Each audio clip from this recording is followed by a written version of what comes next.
Imagine stepping into a city where time stands still. Cobblestone streets, Dutch era buildings, so much vintage charm. It feels like you're walking into a museum by the sea. This is Galle, a lovely seaside town in Sri Lanka. I'm here to show you where I am staying. This is a heritage Dutch villa, and I am going to take you into a tour in my home. Yeah. In case you didn't know, long before the Europeans came in here, this place, Galle, was already very famous as a harbor with traders from Greece, Arabia, China, and a lot more places. If you walk through the lanes over here, you can almost sense the old remnants of the spice route, which was pretty famous once upon a time. One of the major tourist attractions in Galle is the Galle Fort, lined with cafes, boutiques, and people calling it home. It hums with life. And then there is, right in front of it, the very picturesque and famous stadium called the Galle International Cricket Stadium. Now, this is famous and lovely, more so because it has lovely views of the beach on one side and the fort on the other. Even though I'm not right now at Galle Fort, but it's only 6-7 minutes from here by a tuk-tuk. Now, nearby, inside the Galle Fort, there's a lighthouse which guides ships still today, and it has been guiding ships since years now. Quite a sight to behold. And then there are also a lot of mosques and beautiful churches that remind you of the lovely celebration of faith and history that this country and this city has been celebrating and maintaining since years.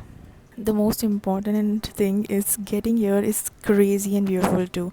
So you can take a train from Colombo to Galle, which is so close to the sea that it feels like you're hugging the waves and the waters as you are enjoying your train ride.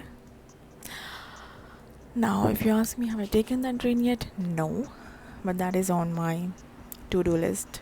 Galle isn't just a place, it's history, it's culture, everything beautifully woven together by the sea. Now let's start the home tour. Okay, so this is a Dutch villa, as I already told you.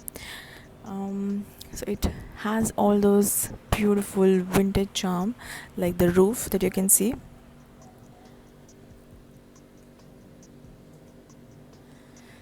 and the corridors, so vintage and so rich.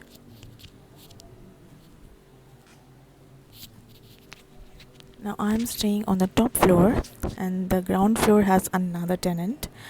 But I will give you a view of how that looks like the outside view. And then there are swings and a beautiful garden outside, which all of us can use. Let me show that to you right now. It's a little dark, but still, this is it.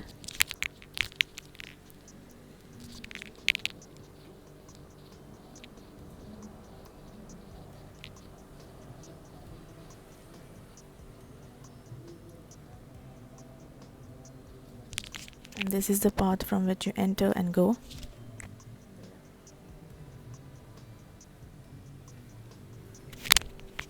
Yes, before I get you all dreamy-eyed, let me also tell you the cons. Okay, so there is no place that's perfect in this world. Even the most beautiful and the perfect places that you can see have some limitations. Okay, so it's important to consider all of these before making something your dream.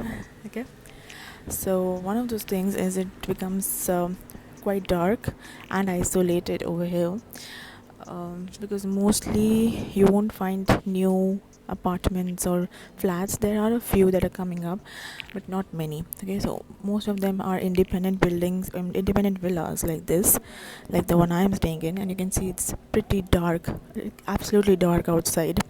So there are no street lights anywhere. There's no there are no people outside. There is hardly any store that's open past 9-10 p.m. Um, there is a service called Pick Me, which is similar to Uber and Grab and Zomato, which basically delivers food and also groceries, and you can also book tuk-tuks and cabs and motorbikes from there. But you won't really have a lot of luck if you are ordering something at late at night, or maybe when it's raining, or if you want a tuk-tuk right now. I don't know how that will pan out, because it's not that convenient the way Grab is in Southeast Asia, like in Cambodia, Vietnam. I can grab anytime, like 4 a.m., 5 a.m., no matter what. Here I cannot do that. Okay, so in the day and basically till 10-11 p.m. you get a lot of things, but after that, God forbid there's an emergency or something, you are pretty stuck. And unless you have a vehicle, or maybe you have to call someone, or just try your luck with Pick Me and stuff like that. But that becomes a problem, and you cannot really walk outside at this time because A, there are no street lights, it's dark. B, there are no people outside, there are no shops open, there are no people outside their homes also at this time. So it becomes very secluded and very scary. Okay, so I don't really feel that safe, honestly. During the day it's fine, but nights, as a female, I have my concerns. And it started raining just as I was making this video. It's around 11:30 at night, and it mostly rains a lot, and unexpectedly it would be like sunny this minute and the next minute it would rain, which also means you can see a lot of rainbows a lot of times. I also spotted one last month when I arrived. But having said that, rains can make things pretty inconvenient also, and unpredictable also. But this is a humid seaside town. You expect that to happen. And especially during these months, September, October, November, it will rain. Now, next, the food here is, I wouldn't say very different from Indian food, but different. There are a lot of spices here, and if you are somebody who cannot tolerate spices, then it becomes a little difficult, because almost everything here has spices, very rich in spices. I kind of like the food here, but the spice tolerance, it's my problem basically from the last few months or years, not able to really tolerate spice much. But having said that, I like the food over here. There's coconut sambol, which is basically like a dry coconut chutney kind of a thing, mixed with, I think, chili powder and some other spices, and they put it in bread. Sometimes they eat it with rice in different combinations. And then there's curry. It's vegetable curry, fish curry, chicken curry. The curry is always there in a Sri Lankan meal. Curry rice, it's always there. Then coconut is heavily used because coconuts everywhere. And then yes, fish, of course, seafood, a lot of seafood. This is a seaside town. And there's a dish called kottu. They also eat dolphins over here. I saw something called dolphin kottu. So if you prefer, you can try it. I did not. So kottu is basically mashed and scrambled rotis with some eggs or vegetables or meat, however you prefer. That is also a different thing, not something that I'll have every day, but I kind of liked it. Okay, it's good to experiment. The most important thing I really liked over here was the tea. The tea is very, very good, and the milk very delicious. So in case you like milk tea, you must try the tea over here. It's absolutely amazing. Started raining pretty heavily. You can hear the voice behind me, right? I wish it was daytime, you could have seen, but anyway. So for me, honestly, being a city girl, somebody who finds comfort and convenience in cities and places which are closer to markets or stores and um, has a lot of activity going on, like people moving out here and there, day, night, all the time. This feels very daunting for me.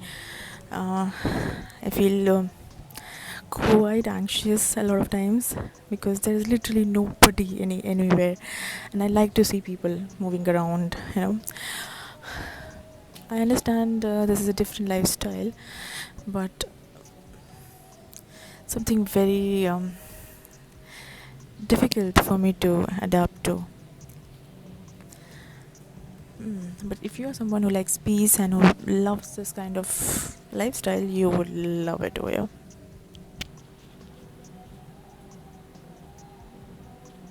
Let me show you the veranda that is just outside the entrance. So this is the entrance, and outside there is a little sitting area when there is a table and there is some chairs, and there's a beautiful artwork that you can see over here.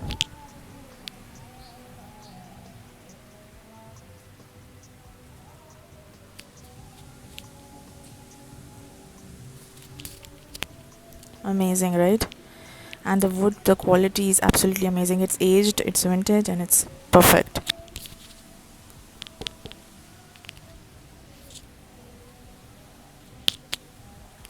I love sitting over here and working on my laptop, or just basically just sitting and looking at the trees, because that's all there is, but there's a lot of peace. Then let me walk you through this area. This is basically just um, an outside area. So you can just walk here.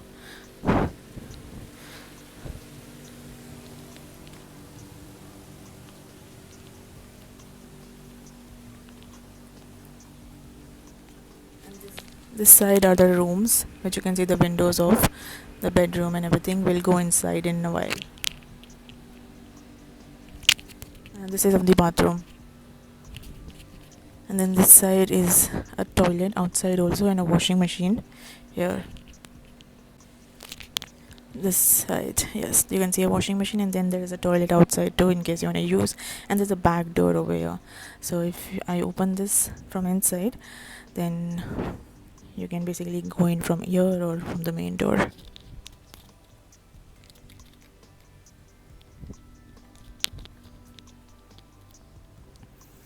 Yeah, pretty much it. Now let's go inside.